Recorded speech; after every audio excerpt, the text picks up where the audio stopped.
بلغ العلا بکمالہ کشف الدجا بجمالہ حسنت جمیع خصالہ صلوا علیہ وآلہ بلغ العلا بکمالہ کشف الدجا بجمالہ حسنت جمیع خصالہ صلوا علیہ وآلہ باغ میں جب میں گیا سب طوطیاں تھی خوشنما کہتی تھی نعت مصطفیٰ باغ میں جب میں گیا سب طوطیاں تھی خوشنما کہتی تھی نعت مصطفیٰ بلغ العلا بکمالہ بلغ العلا بکمالہ بلغ العلا بکمالہ کشف الدجا بجمالہ حسنت جمیع خصالہ صلوا علیہ وآلہ قمریاں سب شوق میں ڈالی تھی گردن طوق میں کہتی تھی آ کر ذوق میں قمریاں سب شوق میں ڈالی تھی گردن طوق میں کہتی تھی آ کر ذوق میں کشف الدجا بجمالہ کشف الدجا بجمالہ بلغ العلا بکمالہ کشف الدجا بجمالہ حسنت جمیع خصالہ صلوا علیہ وآلہ بلبلیں سب سو بسو لے کر ہر ایک گل کی بو کرتی تھی باہم گفتگو بلبلیں سب سو بسو لے کر ہر ایک گل کی بو کرتی تھی باہم گفتگو حسنت جمیع خصالہ حسنت جمیع خصالہ بلغ العلا بکمالہ کشف الدجا بجمالہ حسنت جمیع خصالہ صلوا علیہ وآلہ چڑیوں کی سن کر چہ چہ انسان بھلا کیوں چپ رہے لازم ہے اس پر یوں کہے چڑیوں کی سن کر چہ چہ انسان بھلا کیوں چپ رہے لازم ہے اس پر یوں کہے صلوا علیہ وآلہ صلوا علیہ وآلہ بلغ العلا بکمالہ کشف الدجا بجمالہ حسنت جمیع خصالہ صلوا علیہ وآلہ بلغ العلا بکمالہ کشف الدجا بجمالہ حسنت جمیع خصالہ صلوا علیہ وآلہ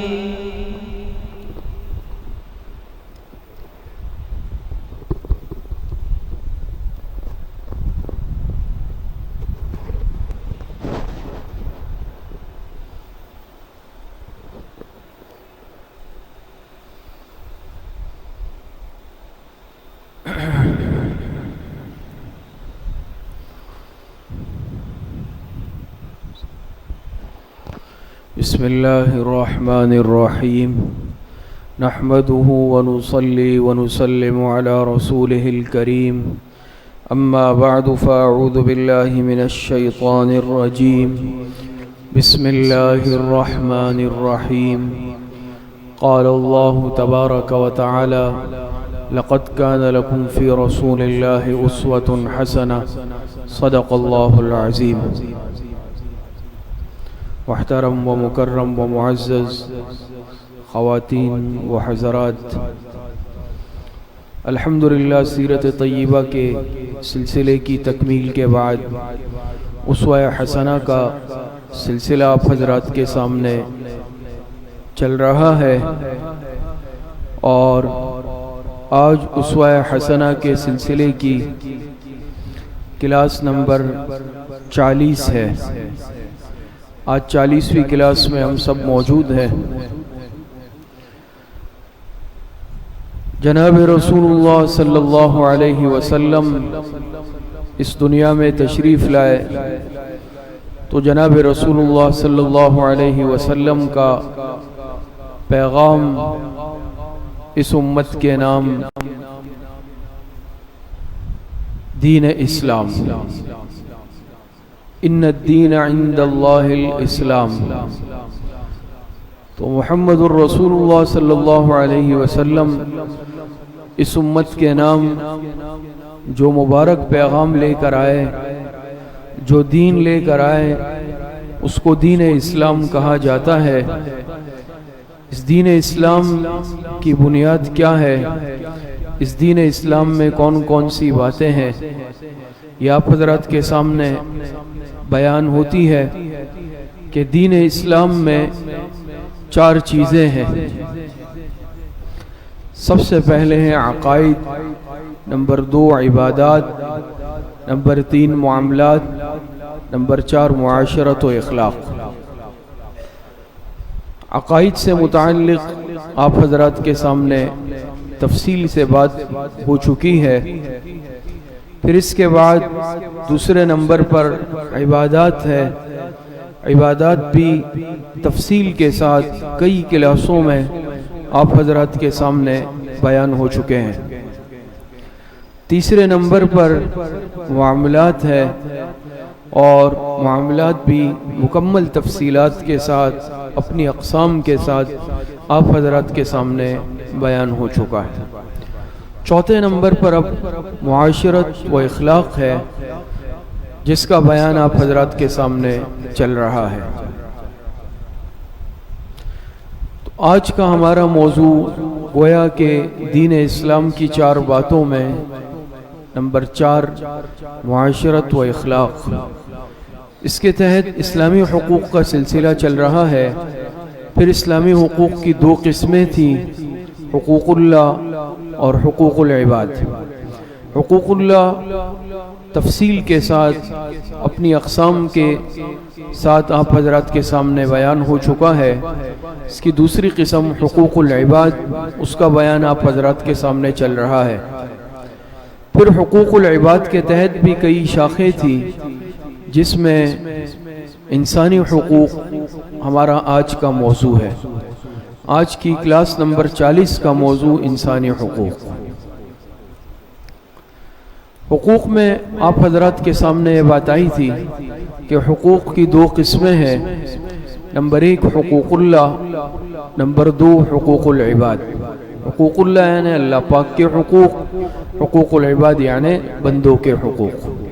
حقوق اللہ بیان ہو چکا ہے، حقوق العباد کا بیان چل رہا ہے۔ یہ دیکھ لیں، یہ اسلامی حقوق۔ اسلامی حقوق کا سلسلہ آپ حضرات کے سامنے چل رہا تھا۔ اس میں حقوق اللہ آپ کے سامنے بیان ہوا، پھر اس کے بعد حقوق العباد کا سلسلہ آپ حضرات کے سامنے شروع ہوا۔ حقوق اللہ کی 3 قسمیں تھیں، اللہ تعالیٰ کے حقوق، رسول اللہ صلی اللہ علیہ وسلم کے حقوق، قرآن کریم کے حقوق۔ تینوں قسمیں حقوق اللہ کی تفصیل سے آپ حضرات کے سامنے بیان ہو چکی ہے۔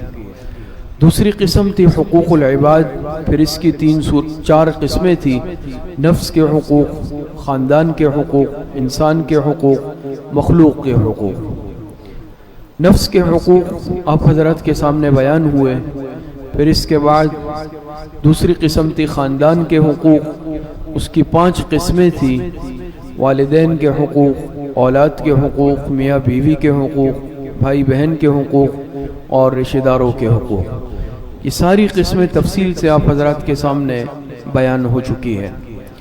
حقوق العباد کی جو تیسری قسم ہے، انسان کے حقوق، یہ ہمارا آج کا موضوع ہے۔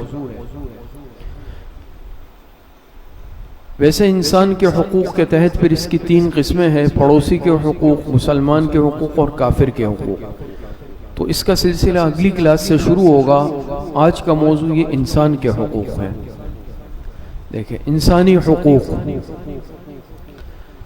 انسانی حقوق کہتے ہیں کہ انسان کے کیا کیا حقوق ہیں۔ انسانی حقوق کس کس قسم پر ہے، انسانی حقوق کہتے کسے ہیں، انسانی حقوق کا مطلب کیا ہے۔ آج ہر انسان حقوق کے لیے کوشش کرتا ہے اپنا حق حاصل کرنے کے لیے۔ آج ہر انسان انسانی حقوق کی بات کرتا ہے۔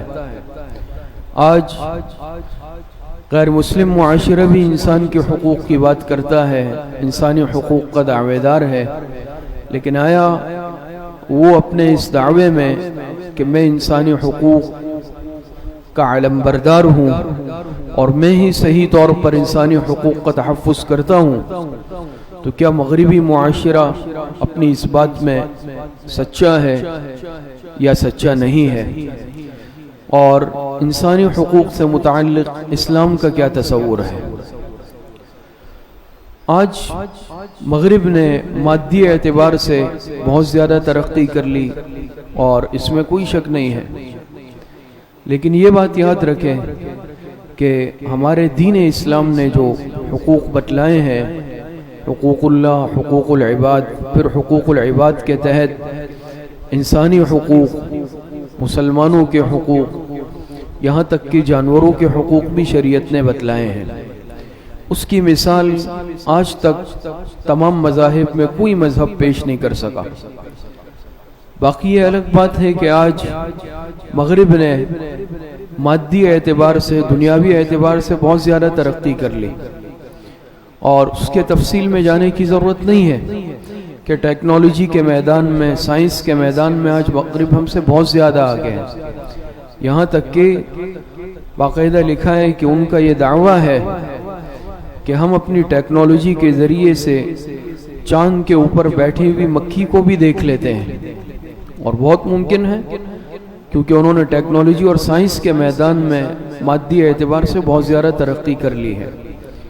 لیکن یہ حقیقت ہے کہ انسانی حقوق کے اعتبار سے آج جو حقوق کی پامالیاں اور حق تلفیاں اس معاشرے میں ہے، اس کی مثال پیش نہیں کی جا سکتی۔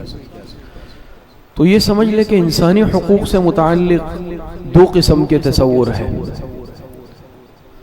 ایک اسلامی تصور ہے، دوسرا غیر اسلامی تصور ہے۔ جو غیر اسلامی تصور ہے، آپ سمجھ لیں کہ وہ 2 طرح سے ہے۔ ایک تصور ہے آزادی، دوسرا تصور ہے برابری انسانی حقوق کے اعتبار سے۔ یہ دونوں تصور درست نہیں ہے۔ ایک تصور یہ ہے انسانی حقوق سے متعلق کہ ہر انسان کو ہر چیز میں مکمل طور پر آزادی ہونی چاہیے۔ جو آج ہمارے مغربی معاشرے کا غیر اسلامی تصور ہے، وہ آپ سمجھتے ہیں، وہ کہتے ہیں بھئی ہر انسان کی اپنی زندگی، اس کی ایک ذاتی زندگی ہے، ہر انسان کی اپنی مرضی ہے، ہر انسان کی اپنی پرائیویسی ہے، وہ اپنی زندگی میں جو کرنا چاہے اس کو بالکل آزادی ہے، اس کے لیے کوئی قید نہیں ہے، کوئی قیود اور حدود نہیں ہے۔ لیکن اس کی وجہ سے آج جو طوفان برپا ہے، آج جو خرابیاں رائج ہے، وہ بھی ہم سب کے سامنے ہے۔ تو یہ بالکل غلط تصور ہے، کسی بھی اعتبار سے آپ حضرات دیکھ لیں۔ کہتے ہیں بھئی اگر کوئی انسان اپنی نفسانی خواہش پوری کرنا چاہے، جس سے پوری کرنا چاہے اس کو آزادی ہے، کوئی مرد اور عورت اگر اپنی نفسانی خواہش ایک دوسرے سے تعلق قائم کرنا چاہے وہ اس میں آزاد ہے. تصور ہے یا نہیں ہے؟ کہتے بھئی یہ ان کی اپنی مرضی ہے. تو یہ بالکل غلط ہے. اللہ پاک نے شریعت نے دیکھے جو نظام مقرر کیا ہے نکاح کا نظام ہے کہ جس کی وجہ سے نسب محفوظ ہوتا ہے. کہتے ہیں کہ بھئی آزادی ہونی چاہیے. کوئی اگر اپنے ایک دوسرے سے فطری خواہش پوری کر لے پھر وہ اس پہ کتنے آگے چلے گئے. چاہے مرد اور عورت ایک دوسرے سے پورے کر لے یا چاہے ہم جنس پرستی بھی کر لے اس میں بھی آزاد ہے جو غیر فطری عمل کہلاتا ہے. تو یہ جانوروں سے بھی بدتر زندگی ہے.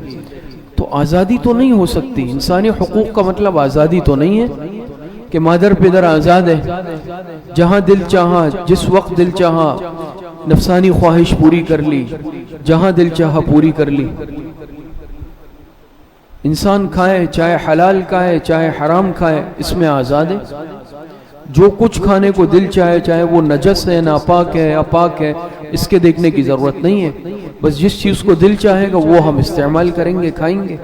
یہ آزادی ہے. اسی طریقے سے اور بہت سارے جو روزمرہ کے معاملات ہیں کہتے ہیں پر ایک ذاتی زندگی ہے اور ذاتی زندگی گزارنے میں ہر انسان آزاد ہے. چاہے وہ اپنی نفسانی خواہش جنسی خواہش پوری کر لے چاہے کسی بھی عورت سے پوری کر لے مرد سے پوری کر لے جس وقت دل چاہے جس صورت میں دل چاہے. کھانے پینے کے اعتبار سے کمائی کے اعتبار سے جو دل چاہے انسان کرے گا. کوئی قید نہیں ہے. ایسا ایک آزاد معاشرہ وہ چاہتے ہیں اور اس کو انسانی حقوق کا نام دیا جاتا ہے. تو کیا آزادی انسانی حقوق ہے کہ انسان ہر چیز سے آزاد؟ اگر لباس کوئی نہیں پہن رہا سطر نہیں چھپا رہا یہ بھی اس کی مرضی ہے اس میں بھی وہ آزاد ہے. یا لباس کے نام پر جو بھی پہن رہا یہ بھی اس کی آزادی ہے. تو چاہے وہ سطر نہیں چھپایا ہوا مخلوط اور عام سر بازار گھوم رہا ہے اس میں وہ آزاد ہے. تو یہ آزادی تو انسانی حقوق نہیں کہلائی جا سکتی. البتہ یہ بہیمیت اور جانوروں والی زندگی ضرور کہلائی جا سکتی ہے. اور پھر اس میں انسان کیا ہے اولئک کالانعام بل ہم اضل. پھر انسان جانوروں سے بھی گر جاتا ہے حیوانات کے مقام سے بھی نیچے چلا جاتا ہے کہ انسان جہاں اپنی خواہش پوری کر لے. لباس جسم پر ہے یا نہیں اس میں بھی آزاد ہے. کھانے پینے کے معاملے میں بھی آزاد ہے. اس کو آزادی کا نام دیا جا سکتا ہے کیا؟ یہ تصور کیا ہے؟ غلط ہے. صحیح ہے یا غلط ہے؟ بات سمجھ میں آ رہی؟ تو انسانی حقوق میں اگر یہ تصور ہے کہ بالکل آزادی ہے تو یہ تصور غلط ہے. دوسرا تصور اگر یہ کہا جائے کہ بالکل برابری ہونی چاہیے بالکل برابری. ایک تصور یہ بھی ہے کہ ٹھیک ہے آزادی نہیں ہے لیکن برابری ہر معاملے میں ہو. تو یہ فطرت کے خلاف بات ہے. بہت ساری چیزیں ایسی ہیں ابھی انشاءاللہ آپ آگے اسلامی نقطہ نظر پڑھیں گے کہ ہر چیز میں برابری اللہ پاک نے نہیں رکھی. بات سمجھ میں آ رہی ہے؟ جیسے ایک تصور یہ پیش کیا جاتا ہے اور آج ہمارے معاشرے میں بھی مسلمان معاشرے کی بات کر رہا ہوں اسلامی معاشرے کی. یہ تو میں نے ان کے معاشرے کی بات کی کہ بھئی برابری ہونی چاہیے. عورتیں مردوں کے برابر ہوں شانہ بشانہ ہوں. تو دیکھیں اللہ پاک نے برابری نہیں رکھی. الرجال قوامون علی النساء. قرآن میں اللہ پاک نے فرمایا نہیں الرجال قوامون علی النساء. اللہ پاک نے مردوں کو عورتوں پر فوقیت دی ہے. تو یہ ایک فطری ہے قدرتی فوقیت ہے جو اللہ پاک نے دی ہے. اس کو ہم کیسے ختم کر سکتے ہیں؟ اس لیے آج طرح طرح کی آوازیں اٹھائی جاتی ہے اسلامی اقدار کو ختم کرنے کے لیے مسلمانوں سے شرم و حیا کو ختم کرنے کے لیے اس طرح کے عنوانات دیے جاتے ہیں کہ ہم ایک عادلانہ عنوان دیکھیں یہ انسانی حقوق ہے بھائی برابری ہونی چاہیے. اب شادی ہو گئی تو شوہر کی ذمہ داریاں کچھ اور ہیں عورت کی ذمہ داریاں کچھ اور ہیں. شوہر کی ذمہ داری کیا ہے کہ نان نفقہ سکنا وہ فراہم کرے گا کسب معاش وہ کرے گا اور گھر میں رہ کر گھر کے معاملات عورت سنبھالے گی. بات سمجھ میں آ رہی ہے؟ اور اللہ پاک نے مرد اور عورت کی جنس ہی الگ رکھی ہے. بات سمجھ میں آ رہی ہے؟ اور عورت یہ مرد کے برابر کسی بھی اعتبار سے نہیں ہو سکتی، نہ جسمانی طاقت کے اعتبار سے، نہ عقل کے اعتبار سے، نہ سوچ کے اعتبار سے، نہ اور بہت سارے معاملات کے اعتبار سے۔ اللہ پاک نے اس میں فرق رکھا ہے، ہم کیسے اس کو برابر کر سکتے ہیں؟ یہ نہیں کہا جاتا، یہ غلط تصور پیش کیا جاتا ہے، اور ہمارے دین اسلام کو بدنام کیا جاتا ہے کہ عورتوں کو قید میں رکھا جاتا ہے، عورتوں پر مظالم۔ بالکل غلط ہے، دین اسلام اس عمل کی بھرپور مذمت کرتا ہے۔ اگر کہیں پر عورت کے ساتھ ناانصافی کی جائے، عورت کے ساتھ ظلم کیا جائے، شریعت اس کی قطعی طور پر حوصلہ افزائی نہیں کرتی، بالکل غلط ہے۔ اور خود جناب رسول اللہ صلی اللہ علیہ وسلم کی حیات طیبہ آپ دیکھ لیں، آپ کے ازواج مطہرات کے ساتھ آپ کا کیا رویہ اور سلوک تھا، آپ نے کیسا عدل و انصاف قائم کیا۔ دین اسلام کی تو یہ تعلیمات ہیں، یہ تو دین اسلام میں نہیں ہے کہ عورت پر ظلم کیا جائے یا عورت کو پیر کی جوتی سمجھا جائے، بلکہ عورت تو گھر کی ملکہ ہے، گھر کی رانی ہے۔ یہ تو دوسرا معاشرہ چاہتا ہے کہ عورت کو برہنہ کر کے بازار میں لایا جائے اور عورت کو لوگوں کی نظروں کا، حوث کا نشانہ بنایا جائے۔ دین اسلام تو کہتے ہیں عورت کو پردے میں رکھو، اس کی عزت محفوظ رہے۔ تو کیسے برابری ہو سکتی ہے؟ عورت کو اچھی تعلیم دلائی جائے، بالکل اس کی ہم حمایت کرتے ہیں کہ اچھی تعلیم، دینی تعلیم، دنیاوی تعلیم، پردے میں رہتے ہوئے، حدود میں رہتے ہوئے۔ لیکن اگر برابری کے نام پر جنسی بے راہ روی اختیار کی جائے، یا برابری کے نام پر پردہ ختم کیا جائے، برابری کے نام پر مرد و زن کا اختلاط ہو، اس کی اجازت شریعت نہیں دیتا۔ چاہے برابری کا نام دے اس کو یا آزادی کا نام دے، جو چیز غلط ہے وہ غلط ہے۔ تو بہت ساری چیزوں میں دیکھیں برابری ہو ہی نہیں سکتی، بہت سارے معاملات ہیں نا، برابری اس میں اللہ پاک نے نہیں رکھی۔ بہت ساری چیزیں ایسی ہیں جو عورتوں کے ساتھ ہیں، خاص ایام آتے ہیں اس میں نماز روزے معاف ہے، مرد کے ساتھ ایسا معاملہ نہیں ہے، تو یہ قدرتی معاملہ ہے نا، بات سمجھ میں آ رہی ہے؟ اسی طریقے سے بہت سارے معاملات وہ مرد کر سکتا ہے، عورت نہیں کر سکتی۔ طلاق، شادی بیاہ میں طلاق کا اختیار اللہ پاک نے مرد کو دیا ہے۔ آج یہ بھی اس کے لیے تحریک چلائی جا رہی ہے کہ عورت کو طلاق کا اختیار دیا جائے۔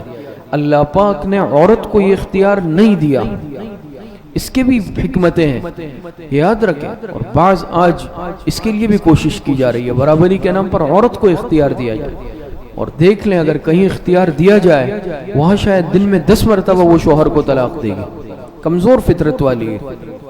مرد کو اللہ پاک نے جو صبر، تحمل، برداشت دیا ہے وہ عورت میں نہیں ہے۔ یہ حکمت ہے اللہ پاک کی کہ بھئی بعض چیزوں کا اختیار صرف مرد کے پاس ہے۔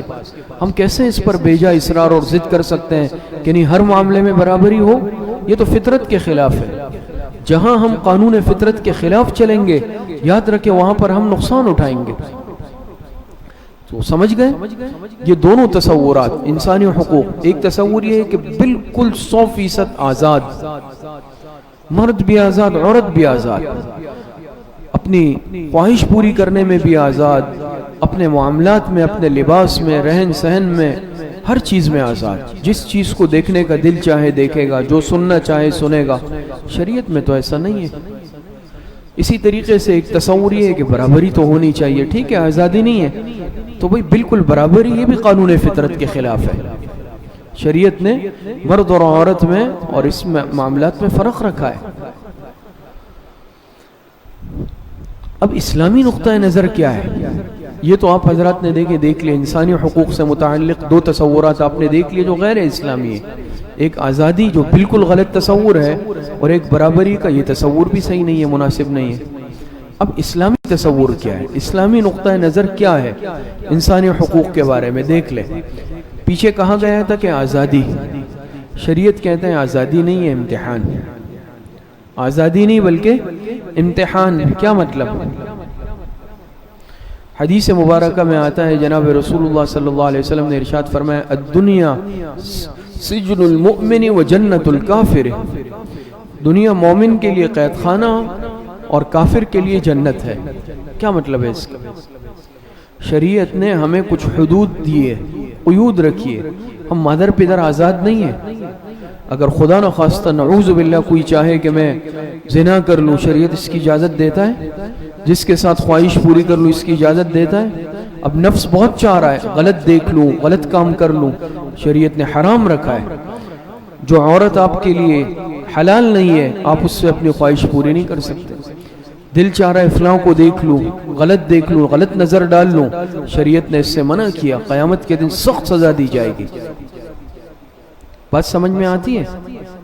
اسی طریقے سے اگر خدا نخواستہ دل چاہ رہا ہے کہ بھئی میں شراب نوشی کر لوں، مردار کھا لوں، حرام کھا لوں، شریعت نے اس کی اجازت نہیں دی۔ بات سمجھ میں آ رہی ہے؟ دل چاہ رہا ہے کہ بھئی میں ستر نہیں چھپاؤں گا یا ایسا لباس پہنوں گا جو برائے نام ہے، چاہے عورت ہے چاہے مرد ہے، شریعت اس کی اجازت نہیں دیتا۔ بلکہ ایمان والا دنیا میں شریعت کی حدود میں رہتے ہوئے پابند زندگی گزارتا ہے، یہ ایمان والے کا امتحان ہے۔ لیکن جب یہ اس امتحان میں پورا اترے گا، قید شرعی قیود کے ساتھ زندگی گزارے گا، اللہ پاک آخرت میں جنت عطا کریں گے۔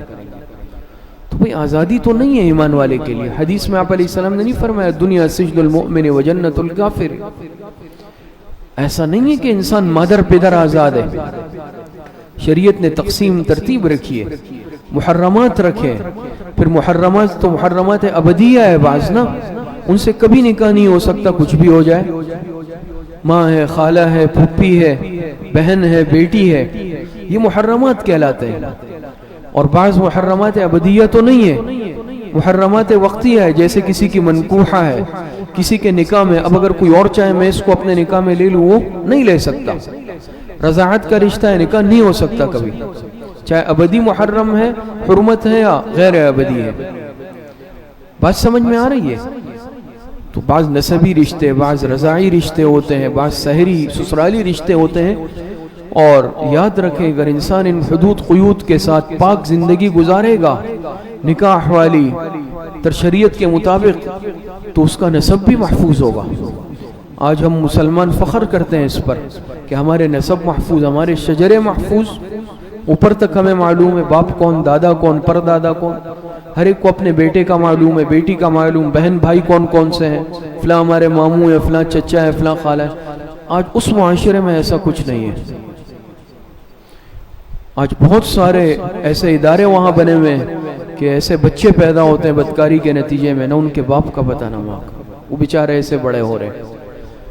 تو وہ اس نام نہاد آزادی کا نتیجہ ہے کہ نسب محفوظ نہیں، کسی کو معلوم نہیں باپ کون ماں کون، ایسے بھی ہے۔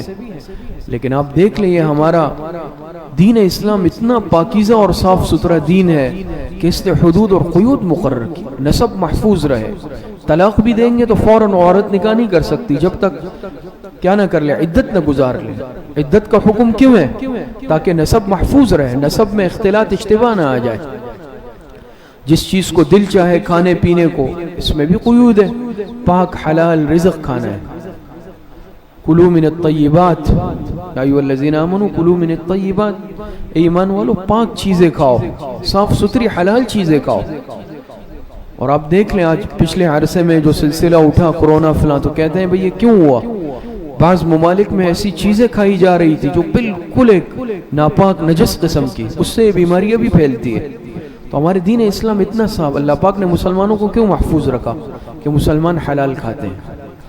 تو دیکھیں اگر چاہے خواہش پوری کرنی ہے وہ حلال راستے میں، چاہے وہ نفسانی خواہش پوری کرنی ہے جنسی یا کھانے پینے سے متعلق یا لباس سے متعلق، اس کے بھی آداب ہے۔ شریعت نے اس کا بھی سطر مقرر کیا، مرد کا سطر کون سا ہے، عورت کا سطر کون کون سا ہے، اس کو چھپانا فرض ہے۔ تو ایک آزاد نہیں ہے، بالکل آزادی کا تصور نہیں ہے، بلکہ شریعت نے ایک حدود اور قیود بتائے۔ چاہے اب نفسانی خواہش ہے، دل چاہ رہا ہے کہ بھئی اس آزادی کو اختیار کر لوں، اس قید سے باہر نکلوں، لیکن قید سے باہر نکلیں گے دنیا میں بھی ناکام ہو جائیں گے، آخرت بھی خراب ہو جائے گی۔ بات سمجھ گئے؟ تو ایک تصور کہ آزادی تو شریعت کہتا ہے یہ آزادی نہیں بھائی، بلکہ امتحان ہے۔ کیا ہے؟ دنیا امتحان گاہ ہے نا، دنیا مزرعۃ الآخرہ، دنیا کیا ہے؟ آخرت کی کھیتی ہے۔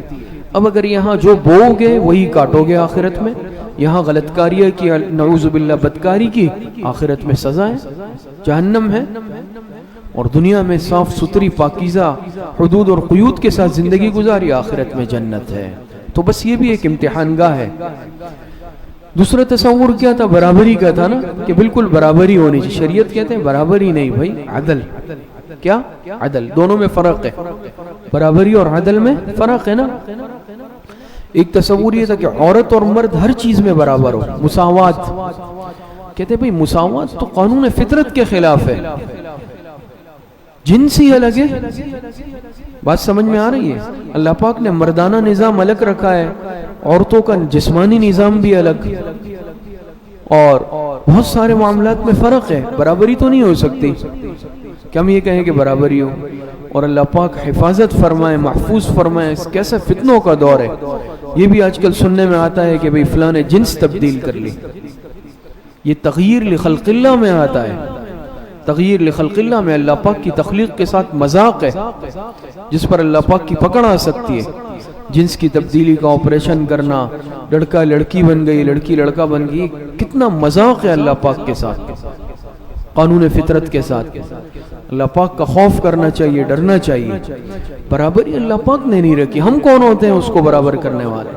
البتہ عدل، عدل ہونا چاہیے۔ ان اللہ یأمر بالعدل والاحسان، اللہ پاک تمہیں عدل اور احسان کا حکم دیتا ہے۔ ہاں، مرد اور عورت ہر چیز میں برابر تو نہیں ہے، لیکن عدل ہوگا، برابر، کسی کو ناانصافی نہیں ہوگی۔ بات سمجھ میں آ رہی ہے؟ یہ مطلب نہیں ہے، اب یہ بھی غلط تصور ہے کہ اگر وہ عورت ہے، کمزور ہے، تو اس کو اس کے جائز حق سے بھی محروم کر دو۔ ایسا ہوتا ہے نا، مثال کے طور پہ باپ کی میراث ہے، انتقال ہو گیا، کہا بھئی بہنوں کو حصہ نہیں دینا۔ کیوں؟ یہ کمزور ہے، یہ کوئی باہر کے معاملات نہیں کر سکتی، کل کو کوئی لڑائی جھگڑا آتا ہے وہ یہ نہیں کر سکتی۔ یہ تو زمانے جاہلیت کا تصور تھا کہ عورت جنگ میں حصہ نہیں لیتی، اس کو حصہ مت دو میراث میں۔ شریعت یہ نہیں کہتی، یہ نہایت ہی غیرت کے بھی خلاف بات ہے، شریعت کے بھی خلاف ہے عورت کو اس کے جائز حقوق سے محروم رکھنا، بلکہ عدل اور انصاف، برابری ہوگی۔ تو عدل، عورت کے جائز حقوق، اس کو اس کا جائز مقام دینا ہے۔ شوہر کے ذمے بیوی کے حقوق جو ہے وہ اس کو پورا کرے گا، بیوی کے ذمے شوہر کے حقوق وہ اس کو ادا کرے گی، باپ کے ذمے بچوں کے، بیٹیوں کے حقوق وہ ادا کرے گا۔ تو ہر ایک دوسرے کے جائز حقوق کا خیال رکھے گا، اس بنیاد پر عدل و انصاف ہوگا۔ یہاں تک کہ شریعت کہتی ہے اگر ایک سے زیادہ نکاح کرنے ہیں تو پھر اس میں بھی انصاف سے کام لینا ہوگا۔ یہ نہیں ہے کہ یہ کمال نہیں ہے کہ میں نے 2 شادیاں کر لی، 3 کر لی، 4 کر لی، یہ کمال کی بات نہیں ہے۔ کمال یہ ہے کہ کر لی لیکن پھر انصاف بھی کر رہے، جیسے جناب رسول اللہ صلی اللہ علیہ وسلم نے امت کے سامنے عدل و انصاف کی تاریخ رقم فرمائی۔ ایسا ہو، حضرت تھانوی رحمۃ اللہ علیہ کا آپ حضرات کو معلوم ہوگا کہ حضرت نے 2 نکاح فرمائے تھے، اولاد نہیں تھی، پھر دوسری سے بھی نہیں تھی، اللہ پاک کا نظام ہے، سلبی اولاد نہیں تھی، لیکن کیسے عدل فرماتے تھے۔ گھر پہ بعض دفعہ کوئی چیز آتی ہے، کوئی پھل لے آتا تھا، کوئی چیز لے آتا تھا، حضرت نے ترازو رکھا ہوا تھا۔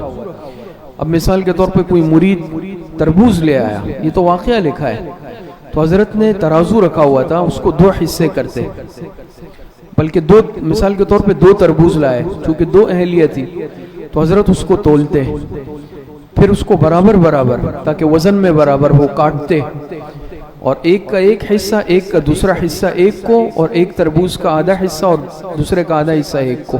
یہ نہیں ہے کہ ایک تربوز ایک کو، ایک تربوز ایک کو، دونوں کا آدھا ہے۔ کس لیے؟ حضرت فرماتے ہو سکتا ہے ایک کڑوا ہو ایک میٹھا ہو، اس میں کہیں بے انصافی نہ ہو جائے۔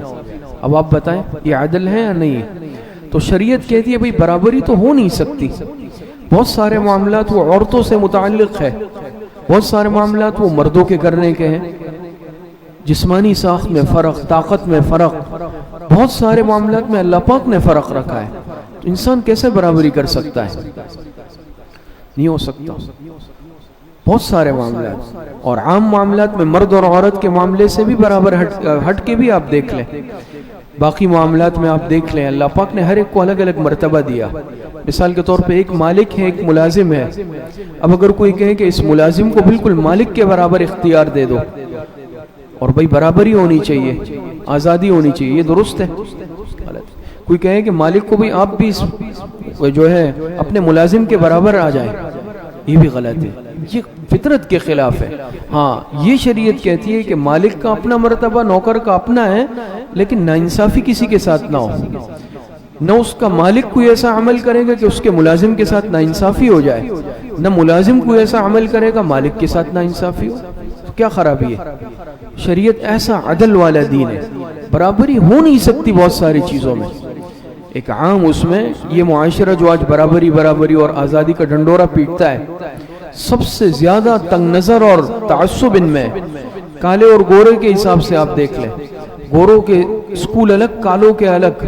گوروں کے چرچ الگ، کالوں کے الگ. گوروں کے ہسپتال الگ، کالوں کے الگ. گوروں کے کھانے کے ہوٹل الگ، کالوں کے الگ. وہ الگ کیے ہوئے، وہ خود الگ کیے ہوئے کہ ہمارے ہوٹل میں وہ نہیں آ سکتا جو کالا ہے. شریعت کیا کہتی ہے؟ حدیث میں کیا ہے؟ کسی کالے کو کسی گورے پر کوئی فضیلت نہیں ہے، برابر ہے. شریعت عدل والا نظام ہے یا ان کا؟ شریعت عدل والا نظام، تو برابری نہیں ہو سکتی بہت سارے معاملات میں. پھر آزادی کے حدود ہے. بعض چیزیں وہ فرائض و محرمات میں آتی ہے، بعض مستحبات اور مباحات میں آتی ہے. اب کہیں بھئی آزادی، تو آزادی کے بھی حدود ہیں. شریعت یہ بھی نہیں کہتا کہ انسان بالکل آزاد، ہر چیز میں آزاد ہے، لیکن شریعت یہ بھی نہیں کہتا کہ بالکل ایک پابند ہو جائے، بلکہ ایک اعتدال. کس طرح؟ وہ چیزیں جو فرائض میں آتی ہے اس میں آزادی نہیں ہے. کیا مطلب؟ کوئی یہ کہے کہ بھئی اب نماز فرض ہے نا ہر بالغ مسلمان پر، کوئی یہ کہے کہ مجھے نماز میں آزادی دی جائے، میری مرضی ہے میں پڑھوں نہیں پڑھوں. ایسا ہو سکتا ہے؟ جی نہیں ہو سکتا. یہ فرائض میں سے. کوئی کہے کہ میں روزہ نہیں رکھوں گا، بس بھئی رکھ لیا میری مرضی ہے، حرام ہے، گناہگار ہوگا سخت ترین. فرض ہے کسی پر زکوٰۃ اور وہ اس کو کہے کہ میں نہیں ادا کروں گا، میری مرضی ہے، تو میرا مال ہے. تو فرائض میں آزادی نہیں ہے نا. بعض چیزیں محرمات ہیں، وہ شریعت نے حرام قرار دی. آپ وہ نہیں، اب کو نعوذ باللہ یہ کہے کہ میں اپنے محرمات میں کسی سے نکاح کروں گا یا کسی کی منکوحہ سے نکاح کرنا چاہتا ہوں، وہ کر سکتا ہے؟ نہیں کر سکتا. شریعت نے حرام قرار دیا ہے. کوئی یہ کہے کہ میں شراب پینا چاہتا ہوں، مجھے آزادی دی جائے، میری مرضی ہے، مشروب ہے، شریعت کہتی ہے نہیں پی سکتے ہو. ہر نشاور چیز حرام ہے. کچھ بات سمجھ میں آتی ہے؟ تو فرائض اور محرمات میں تو انسان آزاد نہیں ہے نا. کوئی یہ کہے کہ مجھے فرائض میں آزادی دی جائے یا جو چیز حرام ہے اس کے ارتکاب کی اجازت دی جائے، یہ نہیں ہو سکتا. اسی طریقے سے بعض چیزیں مستحبات اور مباحات میں آتی ہے، اس میں یہ سختی نہیں ہے. مستحب یعنی وہ کام بہتر ہے، کر لے تو بہتر، نہیں ہے تو ٹھیک ہے.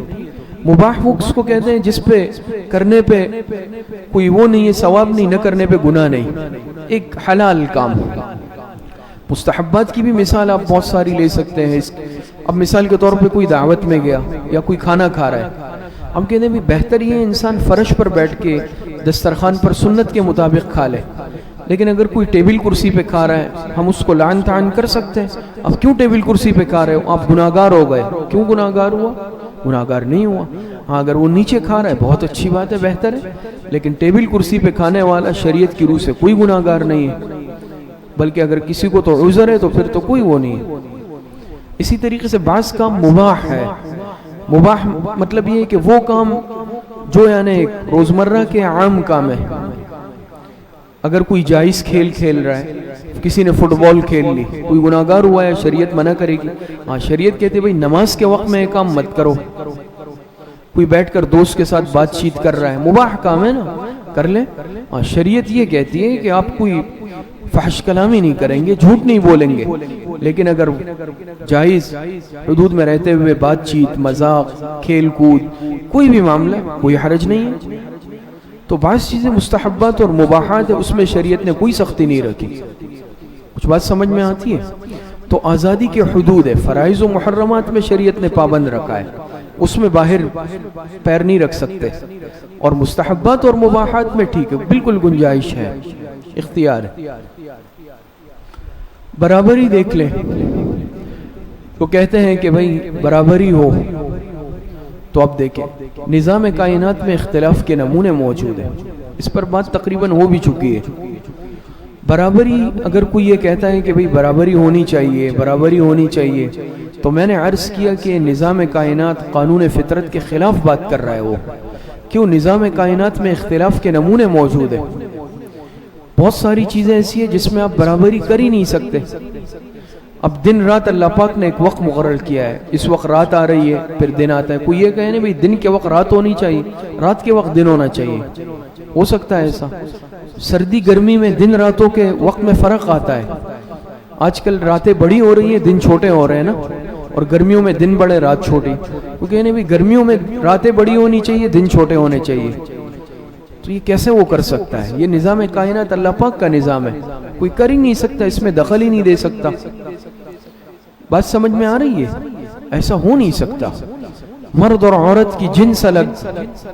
کوئی یہ کہے کہ نہیں بھی مرد کو عورت ہونا چاہیے, عورت کو مرد ہونا چاہیے, بالکل برابر حیثیت ہو 100%, تو ہو ہی نہیں سکتا. قانون فطرت کے خلاف ہے, وہ قانون فطرت کے خلاف کرے گا. تو نظام کائنات میں اس کے بہت سارے جو ہے نمونے موجود ہیں. بات سمجھ میں آ رہی ہے؟ تو ہم اللہ پاک کے نظام میں کیسے دخل اندازی کر سکتے ہیں اور ہم یہ کہہ سکتے ہیں کہ بھئی نہیں بالکل برابری ہونی چاہیے؟ برابری ہو نہیں سکتی. جب ہو نہیں سکتی تو ہم کون ہیں کہ ہر چیز کو بالکل برابر کرنے والے؟ بات سمجھ میں آ رہی ہے؟ اللہ پاک نے ناک کو یہاں رکھا ہے. وہ یہ کہ یہ ناک جو ہے نا پیچھے ہونی چاہیے تھی, اور میں سرجری کروا کے اس کو پیچھے لگواتا ہوں, تو یہ فطرت سے بغاوت کرے گا.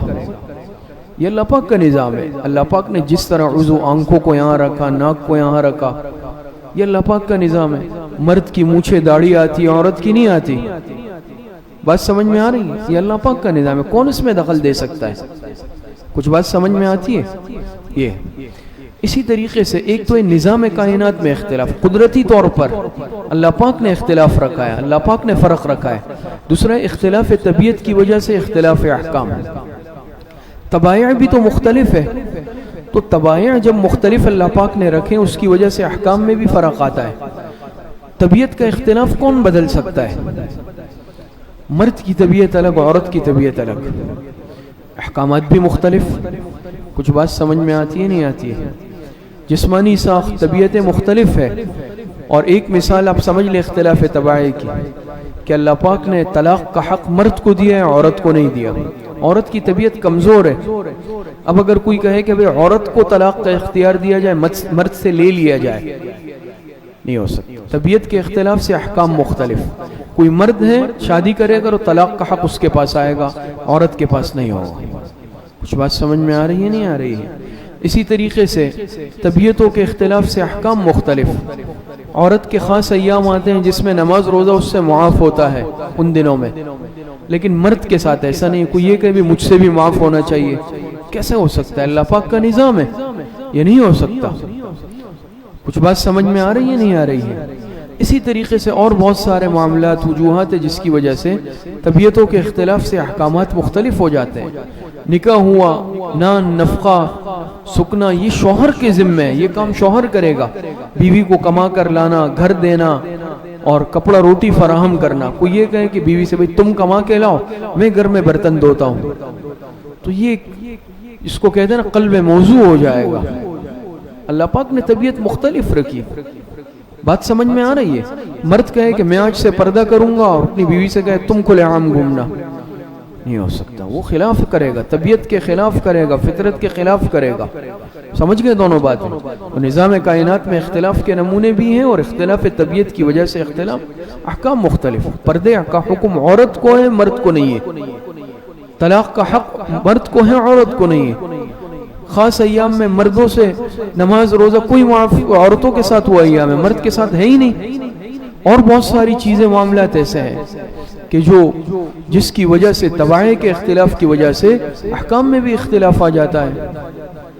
یہ دیکھ لے حدود کے بغیر آزادی. اب اگر کوئی چاہے گا نہیں بھئی آزادی ہونی چاہیے, آزادی ہونی چاہیے, بھئی ہم تو آزادی کے قائل ہیں, کوئی کیوں پابند کر رہا ہے کسی کو؟ مرضی ہے اس کی, جو کچھ کرے, جس سے خواہش پوری کرے, جو کچھ کھائے پیے, چاہے لباس پہنے نہیں پہنے, جو کچھ سنے, جو کچھ بولے, جو کچھ کرے, آزاد ہے. اس کی خرابیاں کیا ہوگی؟ نمبر 1, آگ کی طرح ہر چیز کو جلا دے گی. پہلی خرابی دیکھ لی, اگر آگ کو جلنے کے لیے چھوڑ دیا جائے, اس کو بجھایا نہیں جائے, کیا ہوگا؟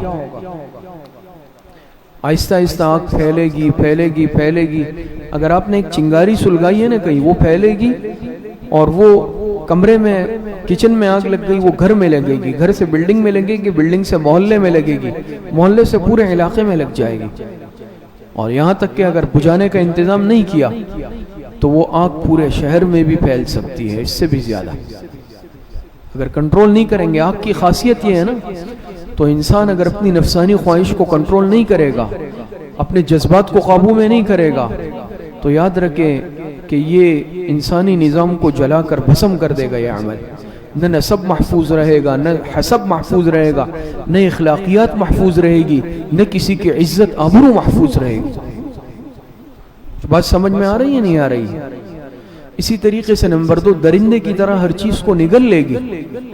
اگر کوئی درندے کو کھلا چھوڑ دے، آپ چڑیا گھر میں جاتے ہیں، شیر، ہاتھی اور جو خطرناک درندے اس کو قید میں رکھتے ہیں، کوئی کہے نہیں بھئی اس کو آزاد چھوڑ دو، اس کا حق ہے آزادی، ہم چھوڑ دیں شیر کو، چیتے کو آزاد چھوڑتے ہیں کیوں؟ یہ ہر ایک آنے والے کو چیر پھاڑ دے گا، نگل لے گا، کھا لے گا، ختم کر دے گا۔ تو انسان اگر درندہ بن جائے، وحشی درندہ، اپنی خواہش پوری کرنے میں نہ کسی کی بہن بیٹی کو دیکھے گا، نہ کسی کی عزت محفوظ، نہ بچوں کی عزت محفوظ، نہ عورتوں کی عزت محفوظ۔ آج معاشرے میں کیا ہو رہا ہے آپ دیکھ رہے ہیں، بچے غیر محفوظ، بچیاں غیر محفوظ۔ اگر ہم سزا نہیں دیں گے اور ان درندوں کو قابو نہیں کریں گے، کوئی محفوظ نہیں رہے گا، اور یہ درندے ہر چیز کو کیا کر لیں گے؟ نگل لیں گے۔ جنسی درندے، حیوان نما درندے، یہ درندگی اگر پھیل جائے کہیں پر، پھر قابو کرنا مشکل ہے۔ نمبر 3، سیلاب کی طرح ہر چیز کو بہا لے جائے گی۔ سیلاب کے اگر رکاوٹ نہ ڈالی جائے، آگے بند نہ باندھا جائے، وہ پانی ہر چیز کو بہا کر لے جاتا ہے تنکوں کی طرح۔ تو اگر کوئی اپنے اولاد کی تربیت نہ کرے، ان کو جائز ناجائز نہ سکھائے، اس کو حلال حرام نہ سکھائے، پھر کل کو کہے کہ اولاد غلط طرف جا رہی ہے، جنسی بے راہ روی کا شکار ہو رہی ہے، آپ پھر روک سکو گے ان کو؟ ایسا طوفان آئے گا، سیلاب آئے گا، وہ ہر چیز کو اپنے ساتھ بہا کر لے جائے گا۔ تو اگر معاشرے کی اصلاح نہ ہو، شرعی و حدود اور قیود نہ بتائی جائے، قوانین نہ بنائے جائے، تربیت نہ کی جائے، تو یہ پھر بے قابو آگ ہوگی، بے قابو درندے ہوں گے، اور بے قابو سیلاب ہوگا۔ تو شریعت نہیں چاہتی کہ ایسا ہو، شریعت نے حدود بتائے، قیود بتائے ہیں۔ بات سمجھ میں آ رہی ہے؟ تو بھئی ہر چیز کے اپنے ایک حدود ہیں۔ اسی طریقے سے انسانی حقوق، اسلام نے بنیادی طور پر 6 حقوق فراہم کیے ہیں، اور ہر انسان کا حق ہے، پھر چاہے یہ انسان مسلمان ہے چاہے غیر مسلم ہے۔ اس پر تو آگے انشاءاللہ مستقل بات آئے گی، پڑوسی کے حقوق، کافر کے حقوق، مسلمان کے حقوق۔ بس یہاں اجمالی طور پر سرسری یہ سمجھ لیں کہ جان کا تحفظ بھی ہے، ہر انسان کا حق، اس کی جان محفوظ رہے، عزت آبرو کا تحفظ، یہ ہر انسان کا حق ہے۔ انسان نفس انسان، چاہے مسلمان ہے چاہے غیر مسلم ہے۔ مال کا تحفظ، یہ ہر انسان کا حق، اس کے مال پر غلط ہاتھ نہیں ڈالنا، کسی کی جان نہیں لینی بے قصور، کسی کے عزت آبرو پر ہاتھ نہیں ڈالنے، کسی کے مال کو ناحق نہیں لوٹنا۔ نمبر 4، اولاد کا تحفظ، ہر انسان کے اولاد کا حق ہے تحفظ، ان کو تحفظ۔ تو کسی کی اولاد کے ساتھ بدسلوکی کرنا، کسی کو اس کا حق حاصل نہیں ہے۔ روزگار کا تحفظ، کہ ہر انسان کا روزگار محفوظ ہو، کسی کے روزگار پر ڈاکہ نہ ڈالا جائے۔ نمبر 6، عقیدے اور مذہب کا تحفظ، یہ بھی چاہے کوئی کسی مذہب عقیدے سے تعلق رکھتا ہو، چاہے کوئی عیسائی ہے، چاہے یہودی ہے، چاہے پارسی ہے، چاہے مسلمان ہے، کسی بھی عقیدے، اور ہر ایک کو اپنے عقیدے اور مذہب کے تحفظ کا حق ہے۔ کوئی کسی کے ساتھ زبردستی نہیں کرتا، لا اکراہ فی الدین، اور نہ دین یہ کہتا ہے کہ کسی کے سر پر جو ہے بندوق رکھ دو، یہ شریعت کی تعلیمات نہیں ہے۔ جو جس کا جو مذہب ہے وہ اپنے مذہب پر عمل کرنے میں آزاد ہے، دوسرے کے اس میں دخل نہ دے، کسی کے مذہب میں بیجا مداخلت نہ کرے، لیکن اپنے مذہب پر عمل کرنے میں وہ آزاد ہے۔ بات سمجھ میں آئی؟ اپنے مذہب پر مضبوطی سے، اپنے عقیدے پر کاربند رہو، اپنے عقیدے مذہب کو چھوڑو نہیں، دوسرے کے مذہب عقیدے کو چھیڑو نہیں، اسی سے فتنہ اور فساد پھیلتا ہے۔ تو یہ شریعت نے بنیادی طور پر حقوق بتلائے ہیں۔ تو آپ دیکھ لیں، یہ اسلامی حقوق میں حقوق العباد کا بیان چل رہا تھا، پھر حقوق العباد میں جو تیسری قسم ہے انسان کے حقوق، آج مطلقاً وہ بیان ہوئے. پھر انسان کے حقوق کی کتنی قسمیں ہیں؟ 3 قسمیں ہیں. پڑوسی کے حقوق، مسلمان کے حقوق، کافر کے حقوق. تو اگلی مجلس میں انسانی حقوق کے تحت حقوق العباد کے تحت جو قسم ہے انسان کے حقوق، اور انسان کے حقوق کے تحت جو قسم ہے پڑوسی کے حقوق، اس پر انشاءاللہ بات ہوگی. اللہ پاک صحیح عمل کی توفیق عطا فرمائے. وآخر دعوانا ان الحمدللہ رب العالمین. الحمدللہ رب دعا فرمانے. الحمدللہ رب العالمین والعاقبۃ للمتقین والصلاة والسلام علی خیر خلقہ محمد وآلہ واصحابہ اجمعین. ربنا ظلمنا انفسنا وان لم تغفر لنا وترحمنا لنكونن من الخاسرین. ربنا آتنا فی الدنیا حسنۃ وفی الآخرۃ حسنۃ وقنا عذاب النار. اللہ ہمارے صغیرہ کبیرہ ظاہراً باطناً چھوٹے بڑے ہر طرح کے گناہوں کو معاف فرما دے. اللہ جتنی لغزشیں ہوئی گناہ ہوئے ہیں توبہ تائب ہوتے ہیں، اللہ ہماری توبہ کو قبول فرما لے. جتنے بیمار گھروں میں، اسپتالوں میں، جسمانی بیمار ہے، روحانی بیمار ہے، اللہ سب کو صحت کاملہ عاجلہ عطا فرما دے. گزشتہ کل ہمارے برادرم مفتی عبداللہ صاحب پر جو قاتلانہ حملہ ہوا، جمشید روڈ سبحانیہ مسجد کے امام صاحب اسپتال میں ہے، دعا فرمائے اللہ پاک حضرت مفتی صاحب کو صحت کاملہ عاجلہ عطا فرمائے. اور جو فسادی شرارتی علماء کے خون سے کھیلنا چاہتے ہیں، خون خرابہ کرنا چاہتے ہیں، اللہ پاک ان کو اور ان کی پشت پناہی کرنے والوں کو ذلیل و رسوا فرما دے، تباہ و برباد فرما دے. ہمارے تمام علماء، مشائخ، اکابرین، بزرگوں، تمام مسلمان سب کی جان، مال، ایمان، عزت، آبرو کی حفاظت فرما دے. وصلی اللہ وسلم علی نبینا محمد وآلہ واصحابہ اجمعین برحمتک یا ارحم.